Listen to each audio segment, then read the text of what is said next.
Welcome back to the channel today, guys. We're going to jump back into the past, back to 2003, back when Canon released the Canon 10D.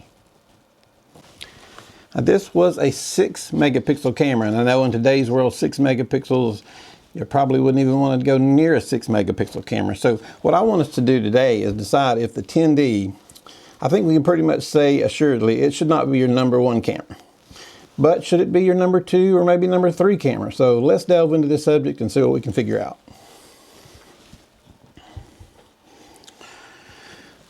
Well, we know that it is 21 years old.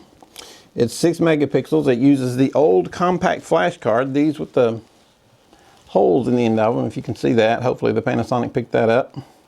Has holes in the end of them, and it fits down into prongs that go down into here. They quit making that because people were shoving it down in there, bending the pins, and it was just causing a lot of issues. And so that's one reason we have the SD cards today, the little thin wafer cards.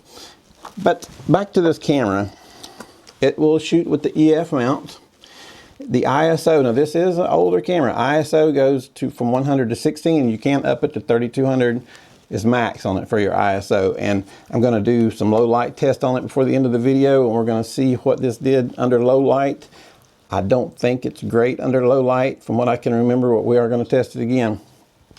Now, the thing I do like about it, it does have the LCD on top. A lot of new cameras don't have that LCD on top. I kind of liked that, but apparently it's not in the majority because my R6 doesn't have it. The G9 Mark II doesn't have it. The G9 does have it, but it's kind of hit and miss nowadays. But I did like having that because if you're in the dark, you could hit the light button, turn it on, and see what your settings were without going through the back of your menu.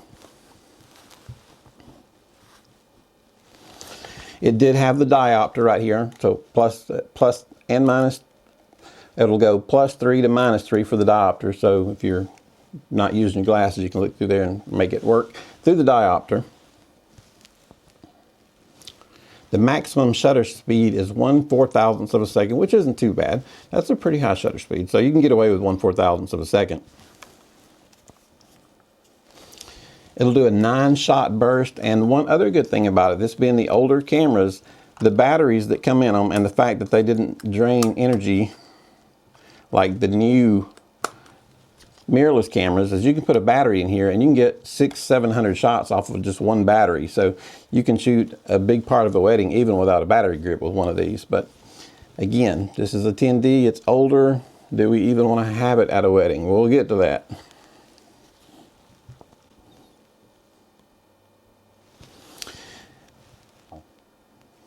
It replaced the Canon D60 as far as the time period goes. They made it out of the magnesium alloy, I believe is how you say it, so the body has that good feel to it and it has a good grip. And again, if you add a battery grip on here, you're going to have that nice Canon grip in the hand feel, so you got to like that. Now, when this thing was new, it was $1,500. Yes, $1,500 for 6 megapixels. That's incredible to think of in these days. 6 megapixels, $1,500. Wow, that's a lot. But that's what it cost. Now you can get one of these for about $40, $50, depending on the KEH, whoever's got these in stock. The market isn't flooded with them. I was surprised when I looked. You can find them, but I would have thought they would have been everywhere. But it did only have a shutter cycle of 40,000, so a lot of them might not have survived to have made it this far. That's just a guess on my part. I'm not sure.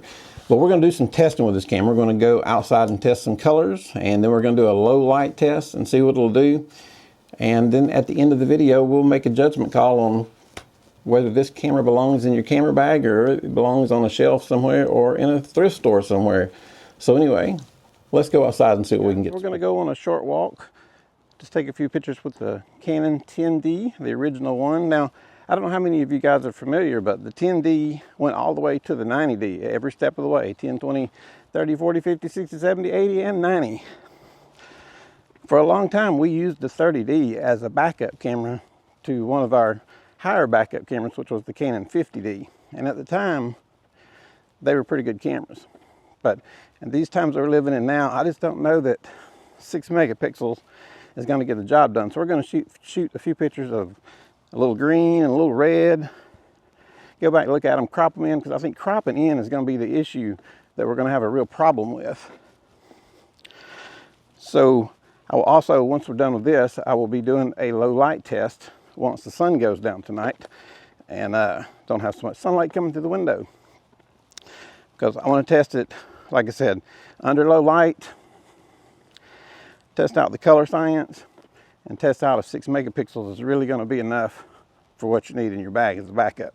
It is dirt cheap. Like I said, they were $1,500 when you came out. And even back then, that was almost an unheard of price. So anyway, we're going to take a look and see what this Canon 10D has to offer us. So I'm going to shoot some pictures. I'm going to put you guys back in my pocket for a second, and I'll be back with you in just a little while.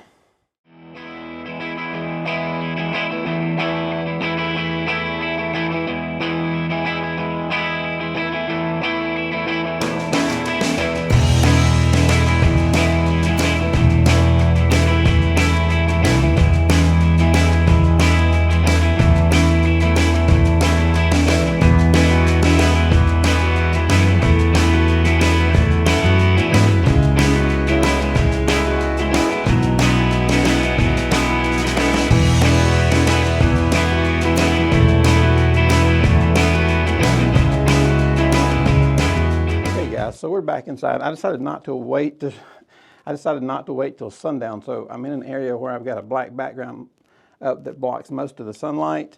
So it went almost completely dark. So I got just a tad of that showing, and I brought up my Ulanzi LED light. So we're going to shoot these two cams. We're going to start at 400.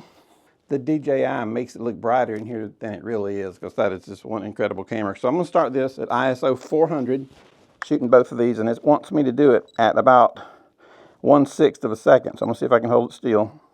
Not very still. Let me try one more time. So I think it's a little more still. Got an 85 millimeter lens on it, so that don't help holding it still much. But let's take us on up to 800 on the ISO now. Okay, now what I'm gonna do, I'm gonna shoot these cans, this Dr. Pepper and the Sierra Mist, at 400, 800, and 1600. And we're gonna crop them in to 200 and 400% and see how they look with the crops added to them.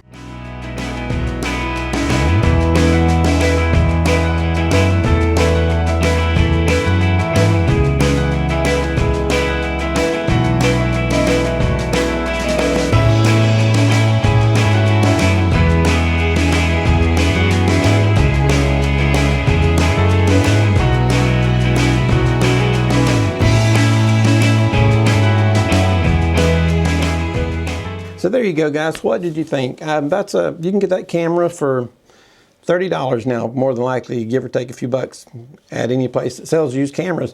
The 10D, and in its time, was a good camera, no doubt about it. But I think it's very minimal for now. Now, I would not recommend, if you're a wedding photographer, and I would not recommend this as your first backup. If you have a couple cameras between it and your main camera, you'd be good to go. I do not carry this camera to weddings as backup because I have so many other cameras that are ahead of it. I would spend a little bit more I would say this camera is for somebody that's on a serious budget that wants to learn how to use the camera on manual, learn the shutter priority and learn the aperture priority. But even then, you can jump up to a Canon 10D, which is this camera. Hopefully the Panasonic focused on it, the Canon 10D. Now, it is an 8 megapixel camera, but it is better in a few different ways. There's more than just 2 megapixels that make it better. This camera, you can get the 30D at KEH for around $55. So that's not bad. But I think I would take it one step further, and I would go to the Canon 50D. This is the Canon 50D that has the battery grip on it. This camera is a huge jump over all those cameras. Now you can get one at KEH for $134. So an extra $100 compared to the 10D, but you're getting a 15 megapixel camera. I shot weddings for years with this camera. That's why it's got the battery grip on it. I used it all the time. It still works great. You're going to get better image quality because you've got 15 megapixels versus 6. And I'm not a huge megapixel guy. You guys know that, but 15 over 6 is a big difference. You're going to notice that, especially in these older cameras. Now, this one in low light is still a crop sensor. It's not going to compete with my Canon R6, but it will do better in low light than the 30D. Not to the extreme that my R6 is better than this. The R6 is in a whole different league in low light. These are still crop sensors. You can take the Canon 6D. This one I did the video on the other day. This is the Canon 6D. This is a full frame DSLR. That one you can get for $300 to $400. That will give you a huge jump in low light, even over the Canon 50D. But keeping it in the $135 range, the Canon 50D with its 15 megapixels, it has great Canon color science. It does everything that you need to do a wedding. This would be a good backup. Like if you had a Canon 6D as your main camera or a Canon R6 as your main camera, had the 6D as your first backup, then you can have the 50D as your third backup. Or if you're on a tight budget, you can use either the 6D and the R6, whatever camera you've got that's full frame, and use the 50D as a backup, because this 50D is a great camera. It takes a beat and then it keeps on going. All the D cameras did, but the Canon 10D was just a little bit too old, a little bit too little on the spec side. It was the first one to come out at its time. It was a good camera. For $1,500 it was, but that 6 megapixels just kind of pushes it out of today's market. I would not recommend using it as a second or even a third backup. Now if you got 7 cameras you take with you to a wedding, because sometimes I take a lot of cameras to a wedding with me, then yeah, you can take it then. Just hope you don't get to the point where you have to use it. Now if you had to use it, try to get your cropping in already set in the camera. Don't shoot loose and then try to crop in later. You want to be able to go ahead and get your cropping done on the camera, which you should be doing anyway, because you want to go ahead and shoot for it to be right out of the camera. Don't shoot to correct later. Shoot correctly in the camera, and then you'll have a whole lot less work to do after your event. So shoot it right, expose it right, and the post-processing will be much easier. So like I said, I wouldn't go with the 10D. I would stick bare minimum, go 30D, but I'd highly recommend for $134 or so at KEH, grabbing the Canon 50D, much better camera.